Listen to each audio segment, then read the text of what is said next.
नमस्ते।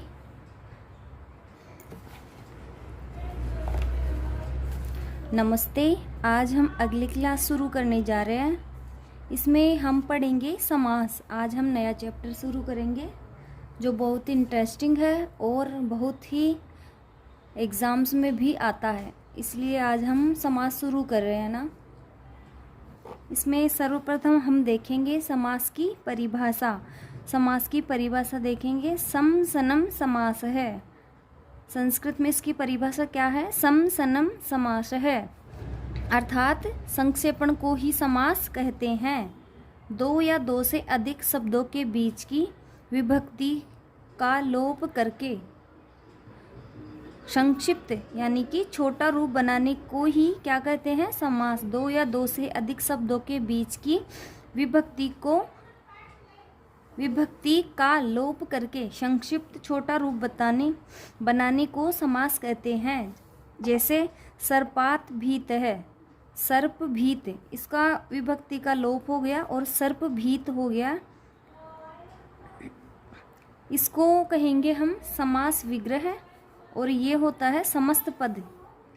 अब समास विग्रह किसे कहेंगे? समस्त पद को पुनः विभक्ति सहित लिखना ही क्या कहलाता है?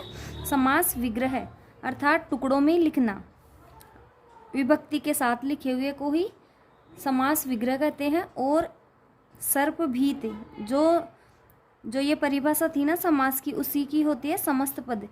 मतलब कि दो या दो से अधिक शब्दों के बीच की विभक्ति का लोप करके संक्षिप्त रूप होता है ना, उसी को क्या कहेंगे हम? समस्त पद या समास। ठीक है, तो अब हम देखते हैं दूसरा उदाहरण।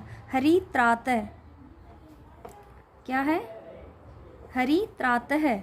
इसको जब हम समास विग्रह करेंगे तो क्या होगा? हरिणा त्रातः। ठीक है, क्या हुआ? हरिणा त्रातः। तो इसमें मेन शब्द क्या है? हरि, और दूसरा क्या है? त्रातः है। तो ये हरि है ना, ये इसको कहेंगे हम पहला पद या पूर्व पद। हरि त्रातः में जो ये पहला पद है वो क्या है? हरि पहला पद है ना, उसको पूर्व पद या पहला पद कहेंगे, और जो पीछे वाला है ना उसको कहेंगे हम दूसरा पद या उत्तर पद। ठीक है, इसके आगे भेद। इसके संस्कृत में कितने भेद होते हैं समास के? समास के संस्कृत में 4 भेद होते हैं। कौन कौन से? अव्ययी भाव समास है, तत्पुरुष समास, द्वंद्व समास और बहुव्रीहि समास। अब इसमें ही जो तत्पुरुष समास है ना, इसके 2 भेद और होते हैं, कर्मधारय और द्विगु। तो समास के कुल कितने भेद हो गए? 6। 4 तो मेन विभाग हो गए और 2 उपभाग हो गए इसके, कर्मधारय और द्विगु। तत्पुरुष के 2 भेद हैं। अब हम पहला समास पढ़ेंगे, अव्ययी भाव समास। पहला समास कौन सा है? अव्ययी भाव समास। पहला पद प्रधान होता है, पहला पद अव्यय होता है। समास होने पर दोनों पदों से मिलकर बना शब्द भी अव्यय होता है। एक ही शब्द की आवृत्ति होने पर भी अव्ययी भाव समास होता है। ये इसकी मेन बातें हैं और इसकी परिभाषा में भी हम ऐसे ही लिखेंगे कि इसका पहला पद अव्यय होता है और प्रथम पद प्रधान होता है, उसी को क्या कहेंगे? अव्ययी भाव समास। जैसे हम कुछ उदाहरण देखेंगे, है ना। तो उदाहरण हम देखेंगे ना, उससे पहले अव्यय होते हैं ना। अव्यय किसे कहते हैं? मैंने पीछे एक क्लास में बताया भी था कि अव्यय कौन कौन से होते हैं। उन सब का जो उपयोग करके जो भी उदाहरण बनेंगे ना, उन सबको हम क्या कहेंगे? अव्यय। अव्यय की परिभाषा क्या थी? जिसका कभी व्यय न हो, अर्थात जो किसी भी काल के साथ चेंज नहीं होता ना, उस शब्द को क्या कहते हैं? अव्यय कहते हैं। जैसे अनु क्या है? एक अव्यय शब्द है जिसका अर्थ होता है पश्चात। तो इसका उदाहरण होगा अनुरामम, राम के पीछे, पश्चात, राम के पश्चात, रामस्य पश्चात है। तो ये समास विग्रह होगा ना, उसका इसी प्रकार हो जाएगा, रामस्य पश्चात। अनुरथम, रथ के पीछे, रथस्य पश्चात। ठीक है। और अनु का दूसरा अर्थ होता है योग्य, अनुरूपम। अब ऐसे तो बोल नहीं सकते कि रूप के पश्चात, तो अर्थात इसका अर्थ होगा रूप के योग्य, तो रूपस्य योग्यम। अनुगुणम, गुणस्य योग्यम। ठीक है। अगला है उप। उप क्या अर्थ होता है? समीप। उप गंगम, गंगाया समीपम, गंगा के समीप।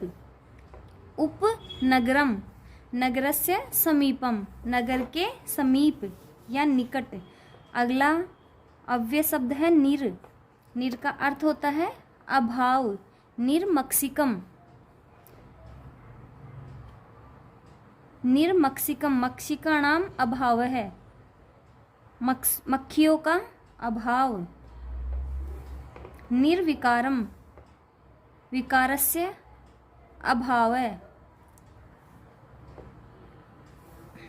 का आगे है यथा, अनतिक्रम में इसका अर्थ होता है मतलब कि अतिक्रमण न होना। अतिक्रमण न होना किसका होता है? अनतिक्रम्य। अब इसका उदाहरण देखेंगे हम। यथा शक्तिम, शक्तिम अनतिक्रम्य। यथा बलम, बलम अनतिक्रम्य। आगे है प्रति। प्रति का अर्थ होता है आवृत्ति। प्रति गृहम, गृहम गृहम प्रति। आवृत्ति बार बार, मतलब जो ये ग्रहम होगा ना, अव्यय को छोड़ के जो भी शब्द होता है उसकी हम आवृत्ति करते हैं और फिर प्रति लगाते हैं। इसमें द्वितीय विभक्ति होती है प्रति। और प्रतिदिनम, दिनम दिनम प्रति। आगे है स। स का अर्थ होता है सह, साथ या युगपत सहित। स मलम, मलेन सहितम, मल के साथ, गंदगी के साथ।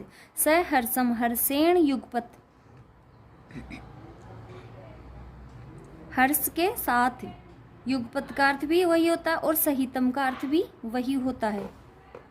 स चक्रम, चक्रेण सहितम, चक्र के साथ। इसमें तृतीय विभक्ति आती है। ठीक है।